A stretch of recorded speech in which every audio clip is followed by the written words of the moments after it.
بسم اللہ الرحمن الرحیم۔ کیا آپ ان 7 سوالوں کے جوابات جانتے ہیں؟ سوال نمبر 1، جنت کہاں ہے؟ جواب، جنت 7 آسمانوں کے اوپر 7 آسمان سے جدا ہے، کیونکہ 7 آسمان قیامت کے وقت فنا اور ختم ہونے والا ہے، جبکہ جنت کو فنا نہیں ہے، وہ ہمیشہ رہے گی۔ جنت کی چھت عرش رحمان ہے۔ سوال نمبر 2، جہنم کہاں ہے؟ جواب، جہنم 7 زمین کے نیچے ایک ایسی جگہ ہے جس کا نام سجین ہے۔ جہنم جنت کے بازو میں نہیں ہے جیسا کہ بعض لوگ سوچتے ہیں۔ جس زمین پر ہم رہتے ہیں یہ پہلی زمین ہے، اس کے علاوہ 6 اور زمینیں ہیں جو ہماری زمین کے نیچے ہماری زمین سے علیحدہ اور جدا ہیں۔ سوال نمبر 3، سدرۃ المنتہا کیا ہے؟ سدرہ عربی میں بیری اور بیری کے درخت کو کہتے ہیں۔ منتہا یعنی کہ آخری حد۔ یہ بیری کا درخت وہ آخری مقام ہے جو مخلوقات کی حد ہے، اس سے آگے حضرت جبرائیل امین بھی نہیں جا سکتے۔ سدرۃ المنتہا ایک عظیم الشان درخت ہے، اس کی جڑیں چھٹے آسمان میں ہے اور اونچائیاں 7ویں آسمان سے بھی بلند ہے۔ اس کے پتے ہاتھی کے کان جتنے بڑے اور پھل بڑے گھڑے جیسے ہیں اور اس پر سنہری تلیں منڈلاتی ہیں۔ یہ درخت جنت سے باہر ہے۔ رسول اللہ صلی اللہ علیہ وآلہ وسلم نے حضرت جبرائیل امین کو اس درخت کے پاس ان کی اصل شکل و صورت میں دوسری مرتبہ دیکھا تھا۔ جب آپ صلی اللہ علیہ وآلہ وسلم نے انہیں پہلی مرتبہ اپنی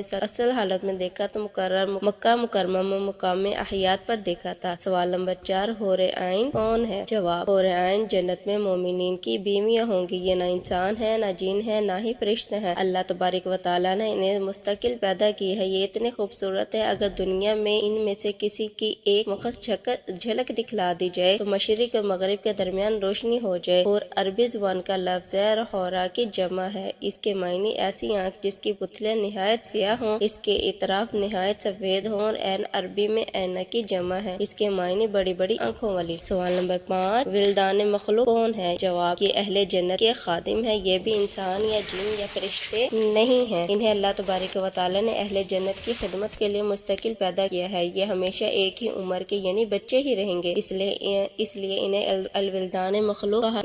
الولدان مخلودون کہا جاتا ہے۔ سب سے کم درجہ کے جنتیوں کو 10,000 ولدان مخلودون عطا ہوں گے۔ سوال نمبر 6، اعراف کیا ہے؟ جنت کی چوڑی فصیل کو اعراف کہتے ہیں۔ اس پر وہ لوگ ہوں گے جن کے نیک اعمال برائیاں دونوں برابر ہوں گی۔ ایک لمبے عرصے تک وہ اس میں رہیں گے اور اللہ سے امید رکھیں گے اللہ تعالیٰ انہیں بھی جنت میں داخل کر دے، انہیں وہاں پہ بھی کھانے پینے کے لیے دیا جائے گا، پھر اللہ تبارک و تعالیٰ انہیں اپنے فضل سے جنت میں داخل کر دے گا۔ سوال نمبر 7، قیامت کے دن کی مقدار اور لمبائی کتنی ہے؟ جواب، 50,000 سال کے برابر، جیسا کہ قرآن مجید میں ارشاد ہے، تعرج الملائکۃ والروح الیہ فی یوم کان مقدارہ 50,000 سنہ۔ حضرت ابن عباس رضی اللہ تعالیٰ عنہ سے روایت ہے، قیامت کے 50 موقف ہیں اور ہر موقف پر 1000 سال کا ہوگا۔ جب آیت یوم تبدیل الارض غیر الارض والسماوات نازل ہوئی تو حضرت عائشہ رضی اللہ تعالیٰ عنہ نے نبی کریم صلی اللہ علیہ وآلہ وسلم سے پوچھا، یا رسول اللہ، جب یہ زمین اور آسمان بدل دیے جائیں گے تب ہم کہاں ہوں گے؟ آپ صلی اللہ علیہ وآلہ وسلم نے فرمایا، تب ہم پل صراط پر ہوں گے۔ صرف 3 جگہ ہوں گے، جہنم، جنت اور پل صراط۔ رسول اللہ صلی اللہ علیہ وآلہ وسلم نے فرمایا، سب سے پہلے میں اور میرے امتی پل صراط کو طے کریں گے۔ پل صراط کی تفصیل، قیامت میں موجودہ آسمان اور زمین بدل دیے جائیں گے، پل صراط پر سے گزرنا ہوگا، وہاں صرف 2 مقامات ہوں گے، جنت اور جہنم۔ جنت پہنچنے کے لیے لازم جہنم کے اوپر سے گزرنا ہوگا۔ جہنم کے اوپر ایک پل نصب کیا جائے گا، اس کا نام صراط ہے، اس سے گزر کر جب اس کے پار پہنچیں گے وہاں جنت کا دروازہ ہوگا، وہاں نبی کریم صلی اللہ علیہ وآلہ وسلم موجود ہوں گے اور اہل جنت کا استقبال کریں گے۔ پل صراط درجل صفات کا حامل ہوگا، نمبر 1 بال سے زیادہ باریک ہوگا، نمبر 2 تلوار سے زیادہ تیز ہوگا، نمبر 3 سخت اندھیرے میں ہوگا، اس کے نیچے گہرائیوں میں جہنم بھی نہایت تاریکی میں ہوگی، سخت بپھری ہوئی اور غضبناک ہوگی، نمبر 4 گناہگاروں کے گناہ اس پر سے گزرتے وقت مجسم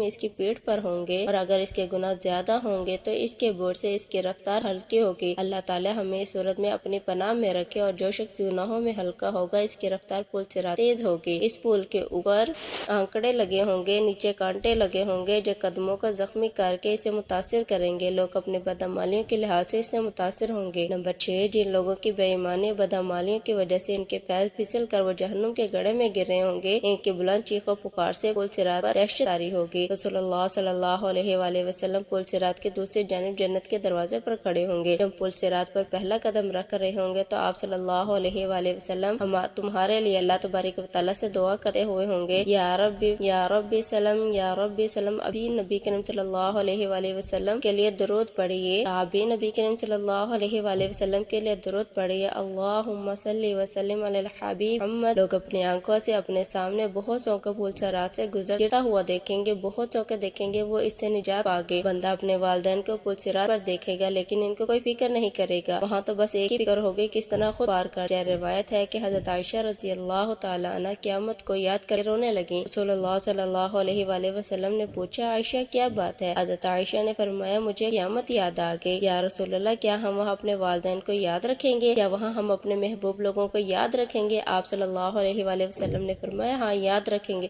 لیکن وہاں 3 مقامات ایسے ہوں گے جہاں کوئی یاد نہیں رہے گا۔ جب کسی کے اعمال تولے جائیں گے، جب نامہ اعمال دیا جائے گا۔ نمبر 3، جب پل صراط۔ دنیاوی فتنوں کے مقابلے میں حق پر جمے رہو۔ دنیاوی فتنے تو سراب ہیں، ان کے مقابلہ میں ہمیں مجاہدہ کرنا چاہیے، ہر ایک کو دوسرے کی جنت حاصل کرنے پر مدد کرنا چاہیے، جس کی وسعت آسمان اور زمین سے بھی بڑی ہوئی ہے۔ اس پیغام کو آگے بڑھاتے وقت صدقہ جاریہ کی نیت نہ بھولیں۔ یا اللہ، ہمیں ان خوش نصیبوں میں کر دیجیے جو پل صراط کو آسانی سے پار کر لیں گے۔ اب پروردگار ہمارے لیے حسن خاتمہ کا فیصلہ فرمائیے، آمین۔ اس تفصیل کے بعد بھی کیا گمان ہے کہ وہاں کوئی رشتہ داریاں نبھائے گا جس کے لیے تم یہاں اپنے اعمال برباد کر رہی ہو؟ مخلوق کے بجائے خالق کی فکر کرو، اپنے نفس کی فکر کرو۔ اتنی عمر گزری ہے اور اتنی باقی ہے کہ ابھی لاپرواہی اور گنجائش ہے۔ یا اللہ، اس ویڈیو کو میری جانب سے بھی اور جو بھی اس کو عام کرنے میں میری مدد کرے گا، سب کے لیے اس کو صدقہ جاریہ بنا دیجیے، آمین۔ پلیز میرے چینل کو subscribe and like and share ضرور کیجیے گا۔